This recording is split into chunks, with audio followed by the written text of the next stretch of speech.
Welcome in. It's another edition of the Tail Show. That's right. Free bets, best bets, locks, likes, leans, Lindquist. We got it all here for you, including a shirt that seems to be bugging out. It was fine, Eric, before. How about that? Some of those fancy shirts that you get at the country club. Oh, yeah. Oh, yeah. No, that's not the solution. Salute your solution. That's not it. Just don't look at me. That's the thing. Look at Eric. All right. Maybe I'll drop the hat a little bit. I don't know. This is crazy. And I have a shirt that I could change into real quick. Here's what I'll do. I'll just put this on over. How about that? What's up, man? How you doing? Long weekend, holiday weekend? Yeah, it was good. It was good. Holiday weekend was good. We're back into the baseball streets. Yesterday ended up being pretty flat, hitting underdog card, which was nice. Also, hit most of my bets that just aren't home runs. Home runs I can't hit. I've lost the touch. I don't know what's going on. I've basically trimmed down from up almost 20 units to like around 10 on the season. Up, was it 8 and change on Liddy's long balls to around 4 on the free plays that I give out. So, nothing's changed other than apparently I just don't click on the right guys anymore. But I just keep trusting the math of it. We're going to bounce back. And TJ Friedel's going to be the start of that. There you go. I know I already saw that up there on Tails. And speaking of which, if you're going through a little slump where you just want some help, like Eric indicated, it's Digger Tuesday. So you know that there are going to be a lot of cappers on our free picks page, Lindy, that are giving out not just a free bet, but maybe even a free home run, or dare I say, a free home run parlay. So we'll look at that. MoneyBall Metrics is in the house. We got our plus money plays, a lot to get.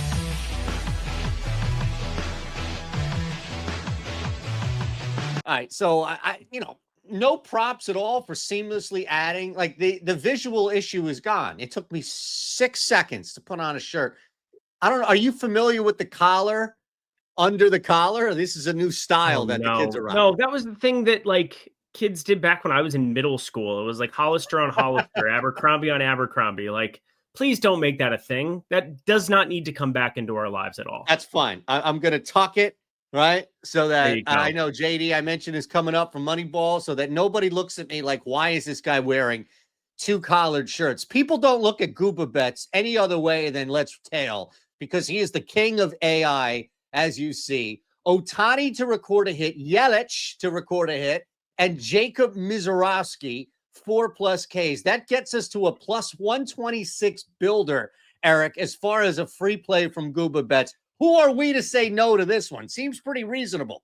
Yeah, it seems reasonable. Obviously, these are all low-hanging pieces of fruit, and that always freaks me out when you start stacking up legs like that. But I'm just kind of combing through them each. Ohtani looks as though that's probably the one that I would be the most against out of everything. Yelich, that's pretty in line. Yelich is minus 270 on FanDuel. What in the world? You get it minus 190 over on DK. So yeah, I would play this parlay, but I'd probably play it on DK as opposed to on FanDuel. Plus 126 on FanDuel. Shop. You can even put it in there. DK, fact. And be good to go. We may have missed a couple of plays here because there was a basketball game on. I don't know if you know this. There was a basketball game. Not only that, but my genius brother, who wants to call me like once in a blue moon, he calls me this morning and he's just like, hey, because he's just lazy about just whatever it is. And he's just like, do you have anything for the Sky game this morning? I'm like, what are you talking about? I thought he was out of it. I thought he was maybe back on the old bottle at 8 a.m. because he's got 3 kids. So it makes sense. But apparently Angel Reese is just smacking around this morning. She's got 20, 15, and 4 late in the fourth quarter. So I've been tracking that one. He's happy. There you go. Nikola Topic Summer League action is in effect. So T-Money DFS will be our other free play here. And then look, this is speaking your language. We've got Hunter Brown, who is simply unhittable, especially at home against Cleveland. So T-Money adds the 6 Ks. That's a little Taco Tuesday action with the 18.5 PRA, higher than that for Nikola Topic in the Summer League game tonight. And on top of that, this is what I love, Lindy, is he's just giving you a little bit of a breakdown, a little snippet on Topic. That's right from Topic. So T-Money's adding this. And then, of course, the tweet that should reinforce topic being out there on the floor? This is a great one here. Yeah, my dad and I go to NBA Summer League every year. And so I'll be in Vegas, not this weekend, the next weekend, I think it is. I got to double check my calendar, but we go every single year. We have for 4 or 5 years now. And Topic is the guy that my dad kept talking about. He watched the entire game over in Utah the other night. And now they're playing, I believe, Utah in this one specifically. But Topic, he's just like, oh, OKC did it again. They've got another guy. Like, he just eviscerated in his debut, and he took a year off of basketball. Topic did. They drafted him, took a year off basically of just like, hey, yeah, finish out with your European team. Didn't come over to the NBA yet. Now he's here with the team, and they definitely got another bench guy. Like, this guy's unequivocally probably like the steal of the draft from last year. So there we have it. WNBA is in effect. The Summer League is in effect. All of your free plays up there on the Tails free picks page. As promised, JD from the MoneyBall Metrics team is in the house. All right, you can follow along everything they're doing. MoneyBall Metrics is where you see them on Tails. You can check them out, their site as well. And then 5 of these guys make up the crew all throughout social as well. Always a pleasure, my brother. I know you guys are busy. I know you guys have a lot going on. There's no off season for you. As you can see on the screen, tennis like Wimbledon, you guys were crushing. So appreciate just a couple of minutes, man. Yeah, man. Yeah, for sure. Thanks. Yeah, this is normally a slow time, but actually for us, as far as I actually need to update that. We're up to 7 guys now. Is that? So we have guys literally covering everything. Like as far as right now, as far as tennis and baseball, and we have a guys, a certain golf guy. He does, the outrights to every round by round bets. Then we have like as far as actually like a soccer guy, we have a UFC guy. So yeah, like when actually like most of the time it's usually slow for us. There's something always going on. So that's awesome. Yeah, it's definitely the time of year where all of the major sports, if you will, the NBA, the NFLs, they're off, but there's more money to be made in some of these markets that might be untapped. What have you been finding the best results in yourself? Yeah. What sport have you been betting the most? For me, as far as actually tennis. There you go. I mean, that's like as actually like as far as this year, definitely so. I will say normally baseball, I normally do a little bit better there. But actually this like season for me on baseball has been a little bit down. Okay. So that's kind of where I'm at. Where have you been able to find success in the tennis streets, especially like Wimbledon, right? Because I imagine that a lot of your edge in a sport like tennis comes from stuff that the majority of people are not betting, right? Like ATP or some, tournament in Dubai, something along those lines where you can gain some edge because you know the sport, what's happening and the lines could be off, what have you. Wimbledon is like, the NBA finals, the Super Bowl, right? Like so many casuals or, Coco Golf, like so many casuals just race to bet someone that they know. Is there any edge in fading what seems to be an influx of public/casual money on an event like that? Yes, definitely so. Because like you actually have like major names, and that's what everybody knows. But especially on the women's side, there's a lot of women's names that like people just don't know. And like today, for example, we had actually Sabalenka laying 6.5 games, and that was just wild. So I actually we hammered that 6.5 games, and actually our girl almost won.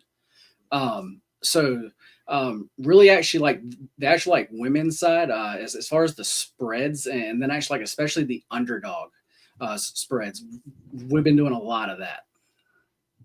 Yeah, Sabalenka was in an absolute dogfight. That was an absolute ridiculous match. And then I watched the end of Anisimova. Is that how you say it? That was sweaty. Yeah, that was a interesting tie break. That's for sure. It went 11-9 there in the second. It was a really enjoyable match. And then she walks out with her nephew. It was super cute.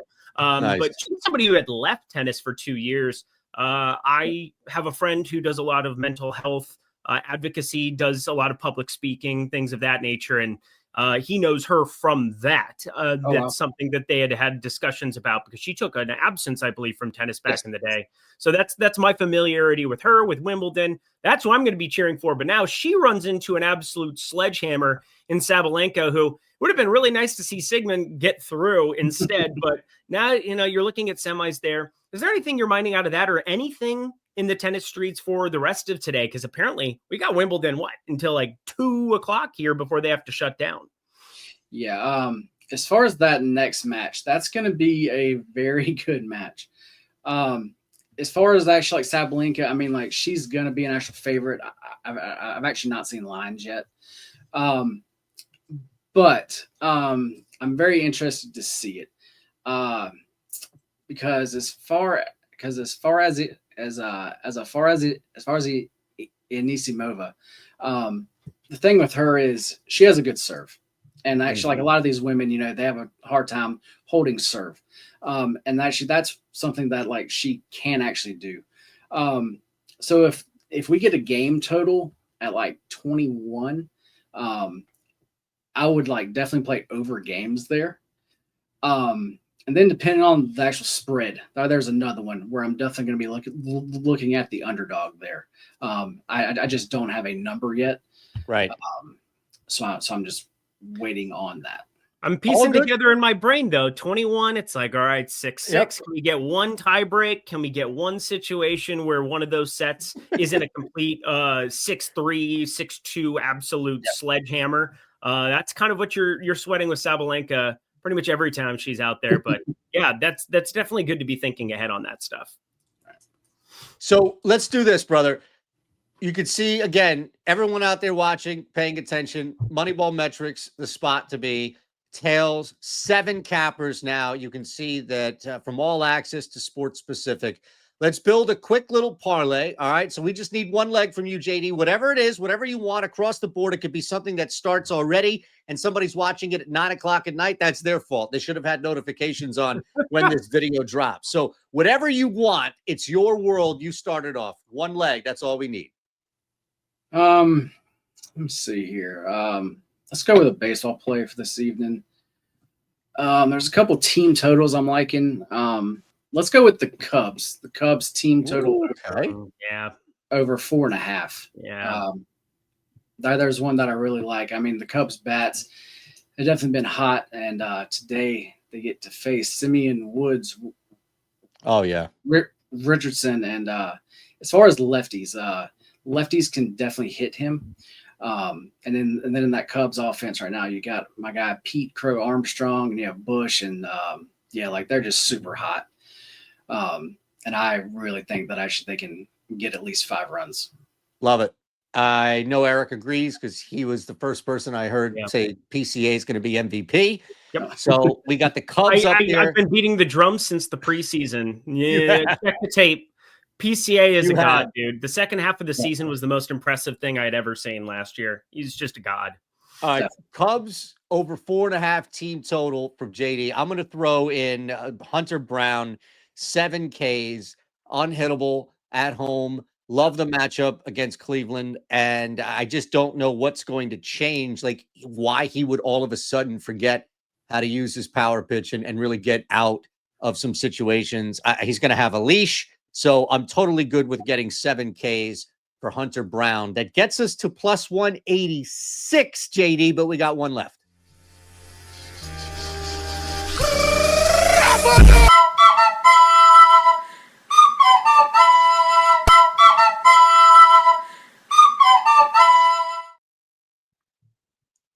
It's never going to get better. Never at any point in my life am I going to feel better about that existence. But here we are. I have probably the strangest play that I'm going to throw your way in quite some time. Strangest? I'm staring at it. Yeah, it's the strangest because it's not a market that I go into a lot. And now I'm just finding a lot of edges in it.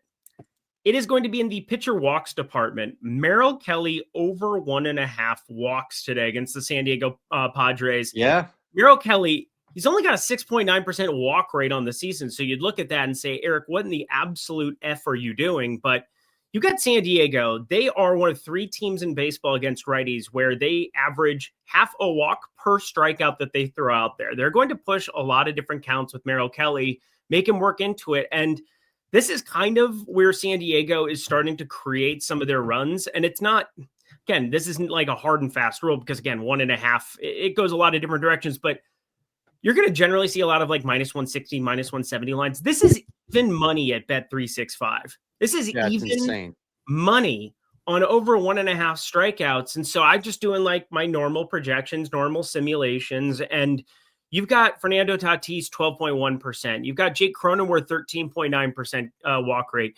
Xander Bogaerts, 10.4%. These are all against righties. Elias Diaz, who should be the catcher today, 8.8%. Manny Machado, 9.1%. We're talking about a Padres grouping. 5 of their top 7 are basically walking at a 9% or higher clip. And Merrill Kelly has had walk issues in the past, hasn't really come to fruition this year. But I do expect for the Padres to at least find 2 off of him here based on the Padres lineup in the Sims. So didn't see that one coming, but I have the fair line closer to like minus 180. This might be an all-out jam. I love it. And we are at right now plus 472. So shop, whatever you want. But you can see right now we're in pretty good shape. So, JD, we appreciate you, brother. MoneyBall Metrics on Tails. Let the world know where we can find you guys, streams, everything else you're doing. Yes, sir. As far as our biggest thing is, we actually do have a show every single day at 12 noon. You can find that on actually YouTube and also X. And actually, those are the best places to actually find us. Awesome. Appreciate you, brother. We'll see you soon. Yep. Thanks, guys. All right. Thanks, JD. Thanks to JD.